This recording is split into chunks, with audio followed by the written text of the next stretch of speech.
and welcome back. You're with Zero MT.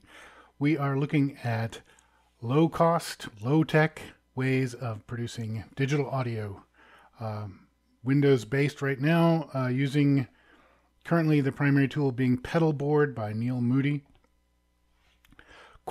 Very quick recap of, actually before we recap, thank you to Flashback Express. This is the recorder I've been using and having a little difficulty with my volume levels, having that maybe not exactly what I would like, but everything else looking great. So thank you very much for Flashback. Pedalboard is an open source utility. Let's recap what we've learned with it.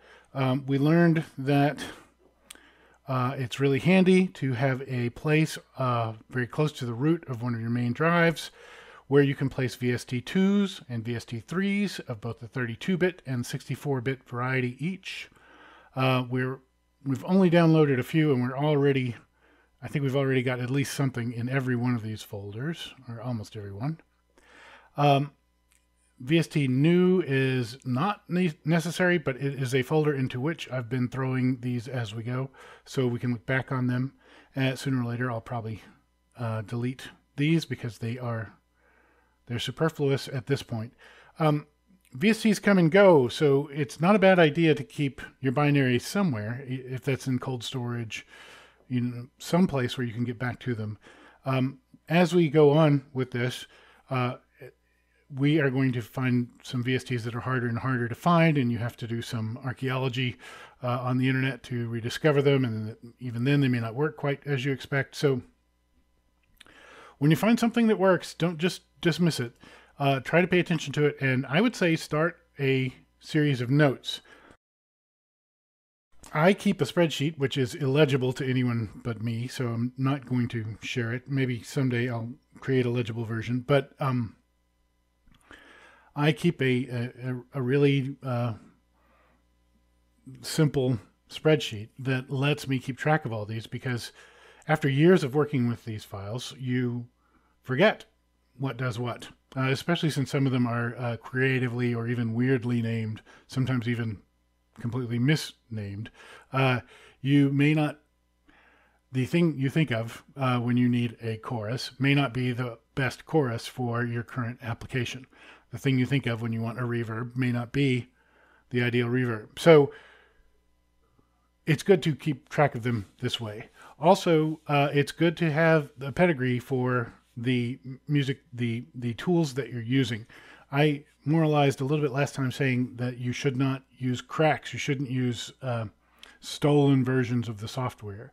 And, I said correctly, you are stealing from the developers when you do that. It's arguable as to whether or not they deserve to be stolen from, but probably they don't. And even so, it's not right whether, you personally believe they should be or not. And I also said that those things tend to be full of malware, whereas, these legitimate VSTs we're using here that are offered for free to the community by community-minded folks, those are almost always clean. Of course, always check, but they are almost always clean. They almost always do only and exactly what they should do. Nothing else. No adware, no spyware, no malware. But I left out the most important reason not to use cracks, and that is a VST that is, for sale, and someone has cracked the digital rights management on it and posted it out there somewhere in the gray areas of the web for you to use. If you use that, and you do actually create a cool piece, a cool song, maybe even a hit song, that'd be great. I personally have gotten maybe like $12 worth of sales from my album. So yeah, maybe I could have done better if I had, it's not over. I'll be producing another one soon, I hope. There is 10MT on Bandcamp, by the way. But if you make a really good album that is, sells like crazy, etc., but you don't own the tools you made to produce that, then you're going to have a very hard time legally proving that that's your album. A lot of the stuff in there could not have been done without stealing the software. So my advice is never use cracks. Use trials, if you need to. Use free versions when they're available. Understand the limitations, and then when it's time to pay for the ones that give you the most bang for the buck. Nothing is a cure-all. There is no product out there that's going to do everything you want, that's just going to translate your brainwaves into sound. We are working here with major limitations, much of which we're putting on ourselves, with the intention of it being free. We want this to be as free as possible. I will probably start using some things that are a few cents. They cost a few cents, but I will almost certainly never be using things that cost hundreds of dollars, which right now is the rule and not the exception in this space. So all that said, let's get back to our timbre. Let's get back to investigating the qualities of the sound, the overtones, the sustains, the echoes, the reverberations. We turned our, I'm gonna cut this line here. When last we were here, we turned our Jazz Baby Piano VST from this, in my opinion, a nice sounding, if synthetic piano, it doesn't even sound very synthetic to me, into this.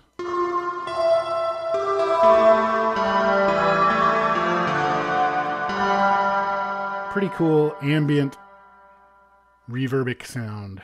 We're going to cut that off again. Go back to the unaffected sound, which is called dry. Last time I talked about the difference between dry and wet, but any sound that comes out of the instrument and then out of a speaker with no effects, alterations in between, that's a dry sound. That's about as dry as you can get. And wet has to do with the amount of effects being added.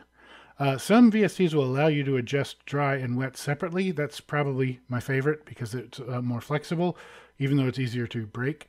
Others will just have a dry, wet knob that just lets you, sort of like a sink with only one control on the tap, lets you control the mixture between the two, but doesn't let you adjust them independently. Both work. This style, where dry and wet are separate, I personally like better. Let's stop using the reverb for a minute and use the chorus that we downloaded last time. Actually, we downloaded 3. Let's try the G chorus, or 2, I think. Let's try the G chorus because I don't remember it well enough, and it's nice to be reminded of things. All right, G chorus. No sound because we haven't wired it all the way to the output yet. The fact that this reverb is sitting out here dangling, it doesn't hurt anything because it has no input. So this is silent until input arrives. We're going to leave it here because we're going to mess with it more later. But let's have a look at the interface for the G chorus. Pretty simple: depth, frequency, width, and mix. And remember, like we said last time, chorus is at least one extra voice, sometimes many extra voices that are offset in time or in pitch, usually very slightly in one, the other, or both. So let's just, without any other tweaks, using the subtle insert, it looks like we've got some various, well, a few presets to try. Using the subtle insert, let's see what happens. So I'm hearing a little phasing sound, as the effect voice mixes with the dry voice. It is pretty subtle, hence the name. Let's look at a heavy send. Let's look at a heavy insert, and then we'll talk about the difference between sends and inserts.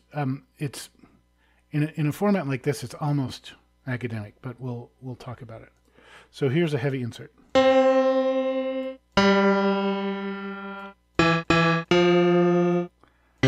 So you can really tell the difference between the heavy and the subtle.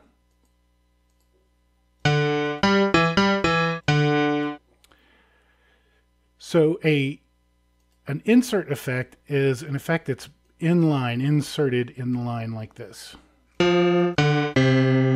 So honestly, if we're making the choice, in this case, we should choose insert. But a heavy send, let's see, will probably sound kind of similar. Okay, so the send is sort of taking it for granted that the dry is on another channel. So the send assumes that we have a setup something more like this. The jargon is difficult. But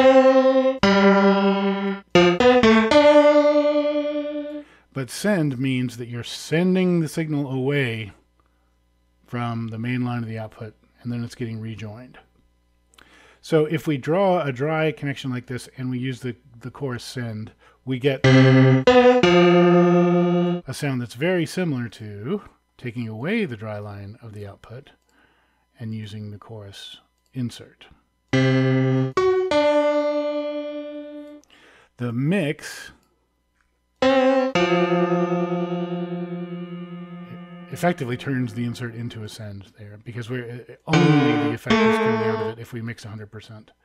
If we mix, 46%. So this is a way to get some richness out of our piano that we weren't getting before. Now, that's cool, but I don't think it's quite as cool as what we did with the reverb.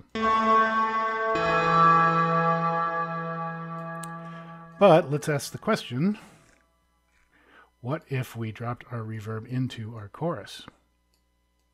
What would that sound like?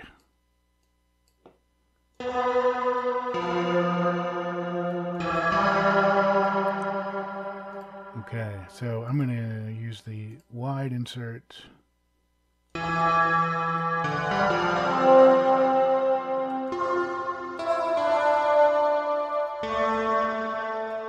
I feel like we're in a big space with lots of overtones.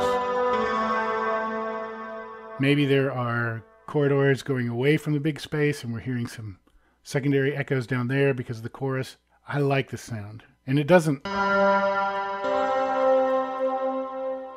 a lot like a piano at this point. We're going to get much further away from piano soon, but I'm liking that. I should take a moment here to say that these chains of effects are very common, especially in the world of guitar. And there's a guy out there whose YouTube channel you have to check out. It's called The Pedal Zone. And I think his name is Stephan. And he is just brilliant with the way he uses effects together.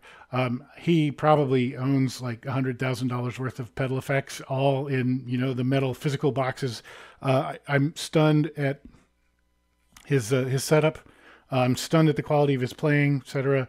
But the most important videos, from my point of view, of Stephan's are the ones where he discusses how to make a guitar sound like a synth, because in those he's talking about stacking effects so that they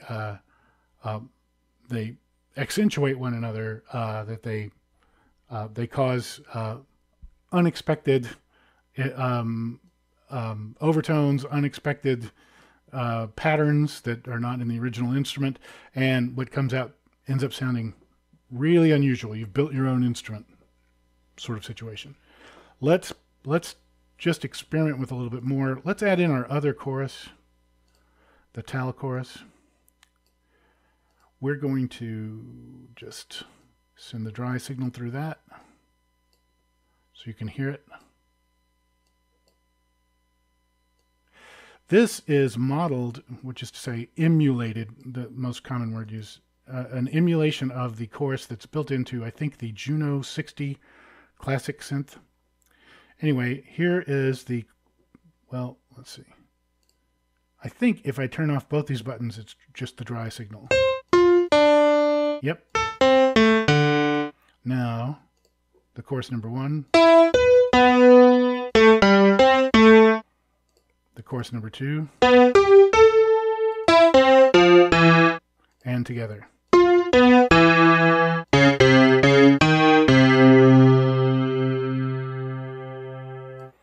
I like that, and I think it is smoother than the G chorus.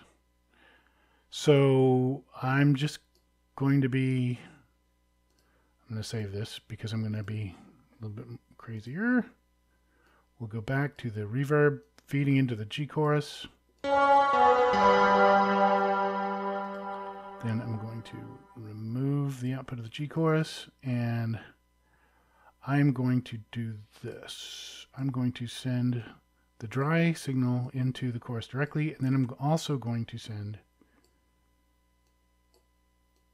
the output of this chain in there. Let's see what we get.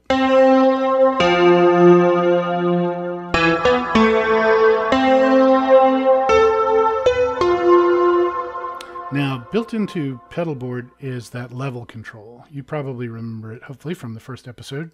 I'm gonna remove this direct connection, and I'm going to put the level in between, and that's going to let me control this mixture here. Sounds the same, but if I cut this back,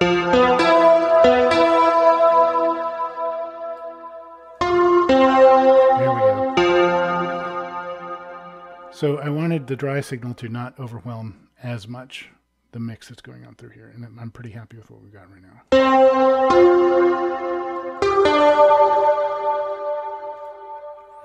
Okay, we've made a piano sound cool. Now there are other effects, delays that basically sort of like an echo, and phasers, which are the shimmering you're hearing in the chorus, much more magnified and drawn out. Flangers, which are that same effect out of phase, essentially. So it sounds often like a whooshing or like a jet plane in the distance. All sorts of cool effects that we could use. Filters that take the highs out or take the lows out. And then we could put another reverb on the end. There's no reason you can't combine effects that way. In fact, why don't we do that? It's not going to take very long, and it'll give us a chance to try this other reverb. So let's drop all this for now. And I'm going to add this reverb 4 because I didn't even know this existed in 32 bits.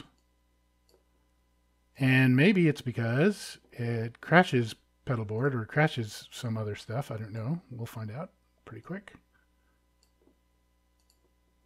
Here's our interface. What happened? All right, so this one, we don't see the standard presets available, but if we look in here, we might find some. Yeah.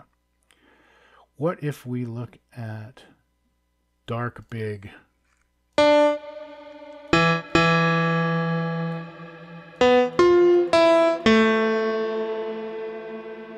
Oh, I like that.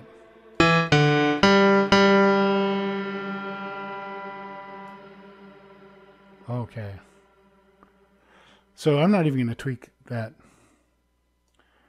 I'm just going to keep that, and I'm going to wire it in somehow with what we've got here until I like what comes out. All right, here and here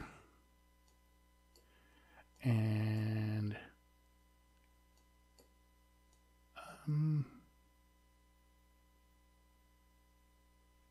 let's do this. Actually, no. Let's keep that exactly the way it is. Let's just add it here on the end. Let's see what we get. I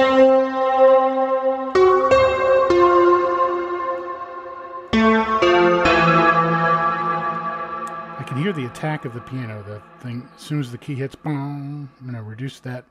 I don't want it to go to nothing, but I want it to be reduced.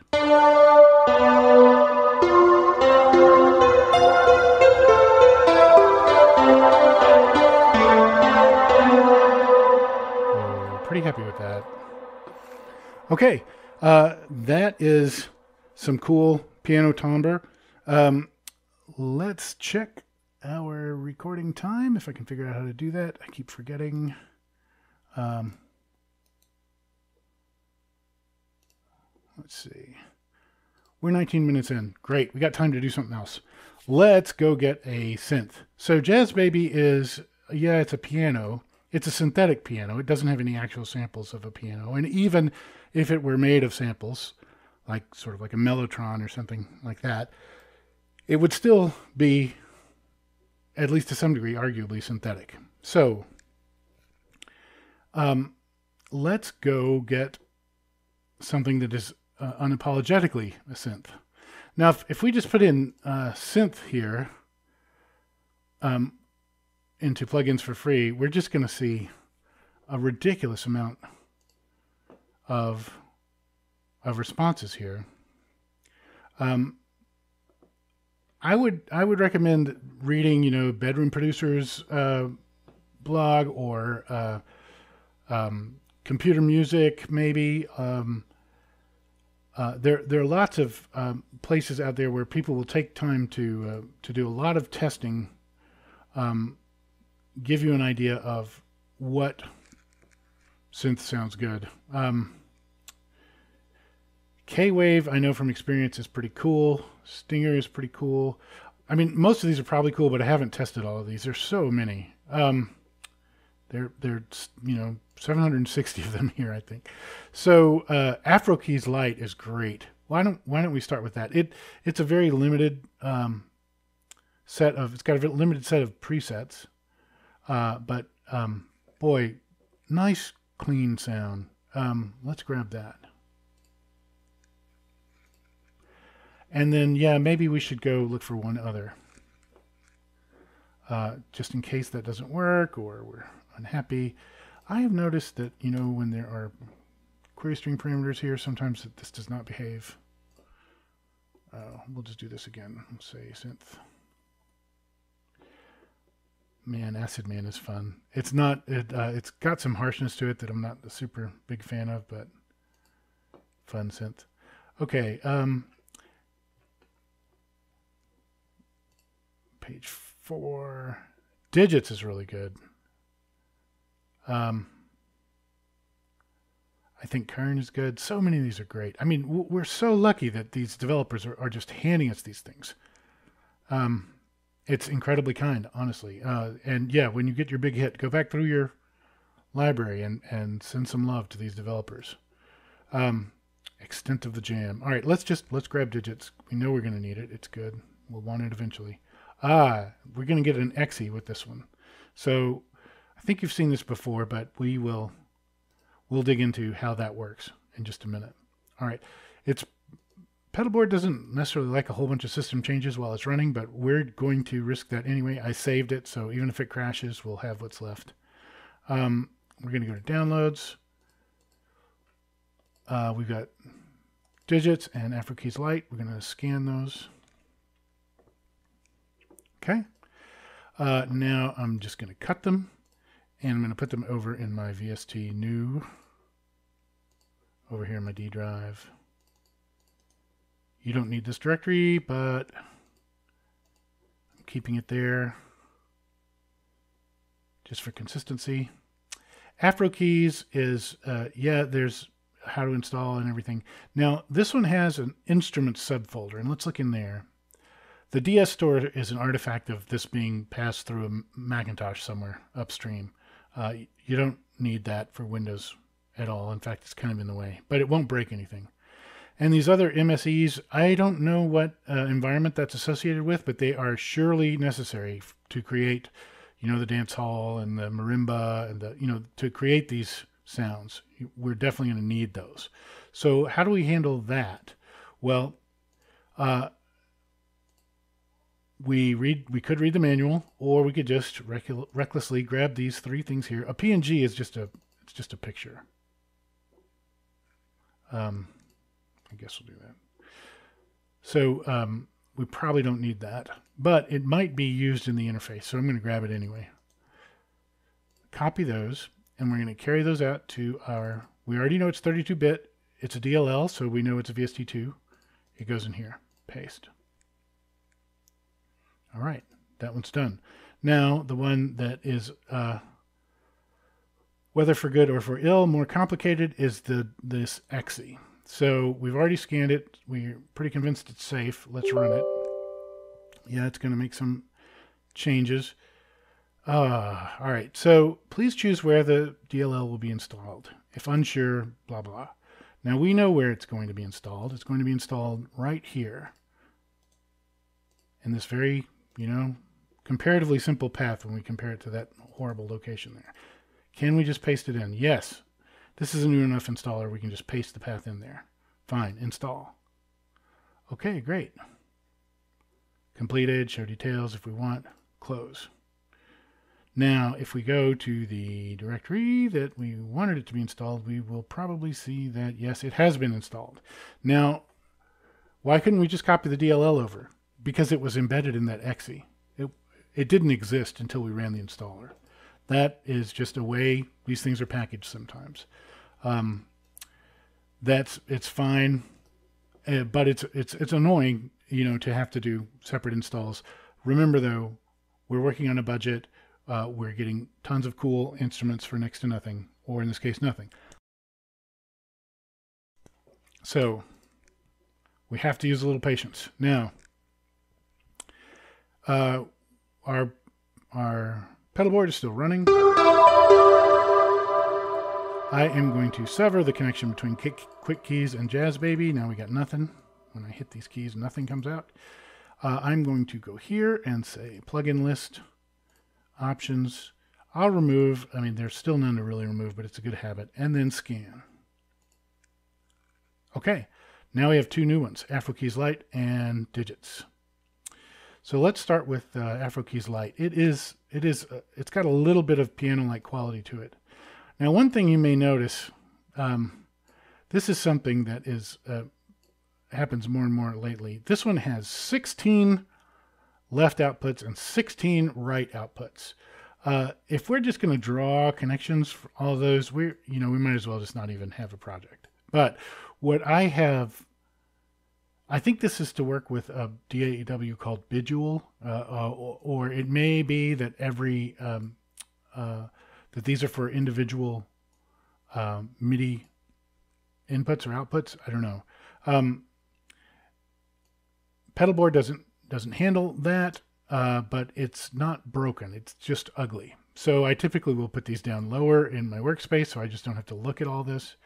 And then I will route instructions to it, and I'll route output out of the top output here. All right, now we're skipping the whole chain.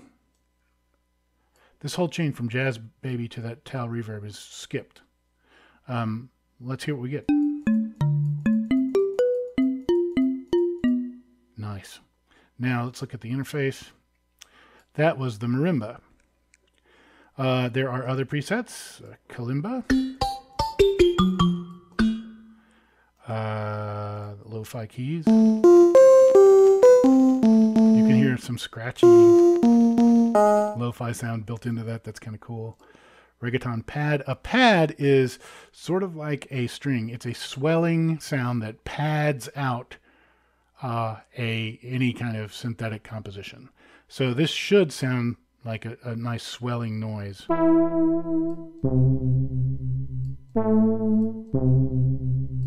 And some of these VSTs expose a keyboard for us, so we don't need quick keys to use them. That's nice. But I'm in the habit of using quick keys, and it does work, so good enough. And we've got a couple of other presets. We'll just go through them really quick. It is sort of boring to watch somebody go through presets. These have good sounds. I'm going to take this Rigaton Pad. That's pretty good. And I am going to try to mess with it. What happens if I turn down the release value? Okay. Don't like that.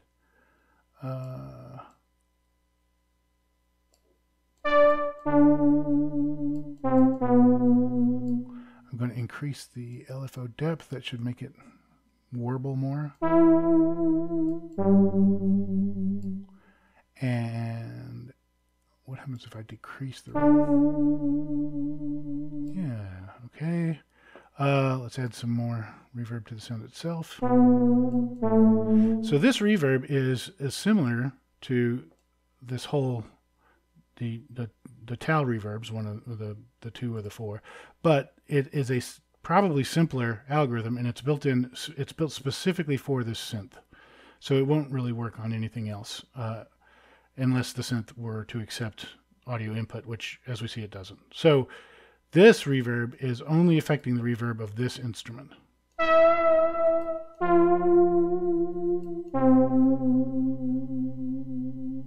Okay, that's cool.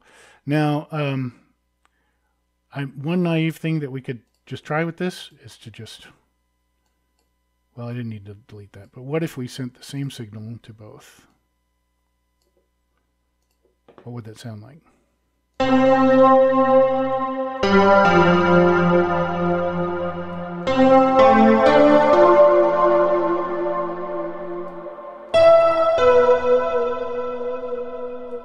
I kind of like that. Is Afro keys nice enough to give us a volume? It is. So I'm going to turn this volume down some. Oh,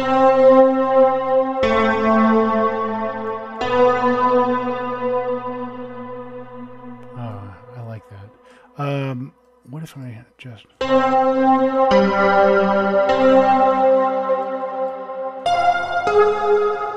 So the attack represents how quickly the sound emerges after you hit the key. So if we, in most cases, it's a little counterintuitive. Lots of attack means it actually takes a while for the sound to emerge.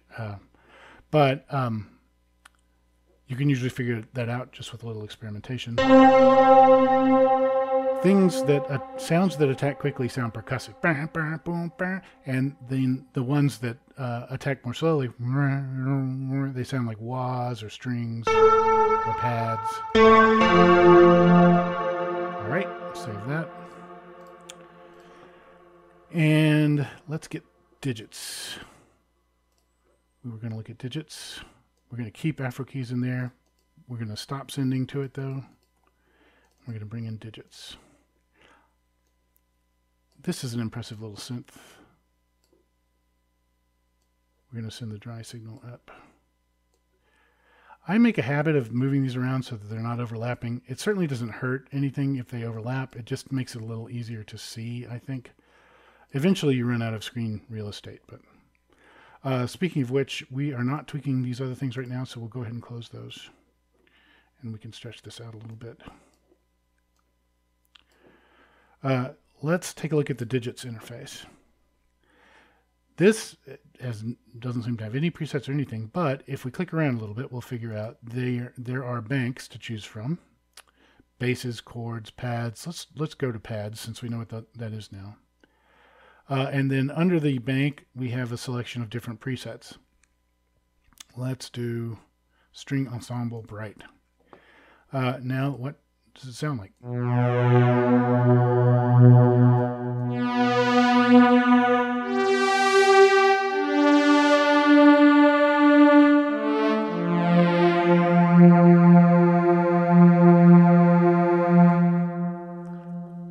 So, I like that.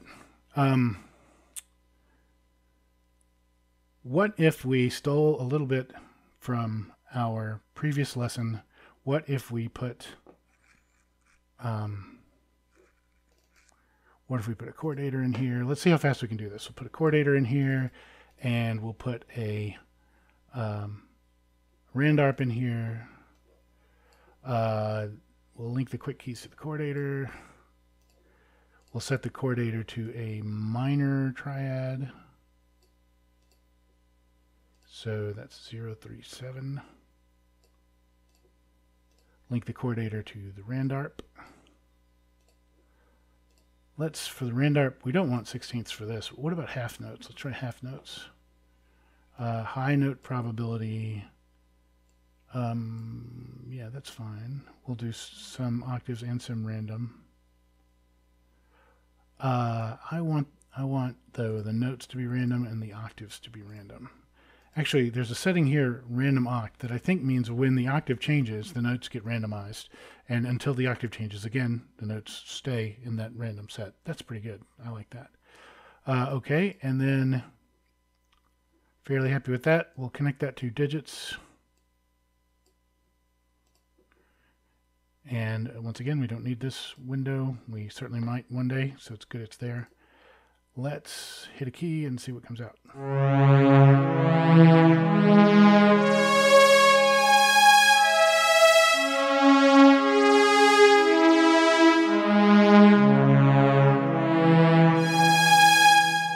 All right, I like that. I think the tempo's a little high. Let's try 100.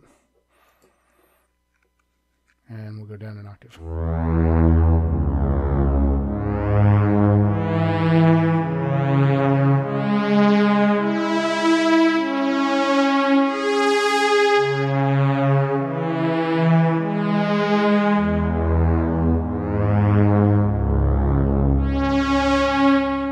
Okay, liking that. Let's save this. And this is a kind of a hacky way to do this, but I am going to just latch this Randarp. You'll probably remember that. I'm going to clear this out of the way. The Randarp has this, like a lot of arpeggiators, has this latch option. So when I send in the chord, it will stick. And you know what I'm going to do? I'm just going to pack, just because of the weird way I've done this, I'm going to just pack all this into its own little area. Double check my latch. Yes, okay. Now let's send in, we'll do this one in C sharp. We'll send in the C sharp and see what happens. C sharp triad there.